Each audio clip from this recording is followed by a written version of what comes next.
સુરતમાં લવ જેહાદનો કિસ્સો સામે આવ્યો છે। વાત જાણે એમ છે કે 13 વર્ષની હિન્દુ કિશોરીને ભગાડીને અલગ અલગ રાજ્યોમાં લઈ જઈ 25 વર્ષના આરોપી મોહમ્મદ નૂરબાબુ સૈયદે દુષ્કર્મ આચર્યું હતું।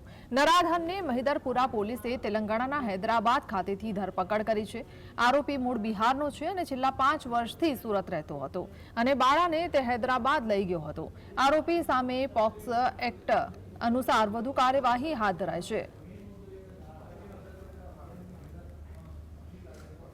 હૈદરાબાદથી સગીરા તેમજ તેને ભગાડી જનાર ઈસમને લઈ આવેલા છે, જેમાં જે ભગાડી જનાર વ્યક્તિનું નામ છે મોહમ્મદ નૂરબાબુ બદરુદ્દીન સૈયદ, જે ગામ મીરપુર, રૌતા તહેસીલ, પૂર્ણિયા બિહારનો એ મૂળ રહેવાસી હતો, પરંતુ છેલ્લા 5 વર્ષથી એ સુરત ખાતે રહીને જરી કામની મજૂરી કામ કરતો હતો અને આ સગીરાના સંપર્કમાં આવી સગીરાને 14 ભગાડી ગયેલો, જે ગુનો પોલીસે ડિટેક્ટ કરી અને આગળની કાર્યવાહી કરેલી છે અને ત્યારબાદ બીએનએસની અન્ય કલમો અને પોક્સોની અન્ય કલમો ઉમેરીને આગળની તપાસ હાથ ધરી છે।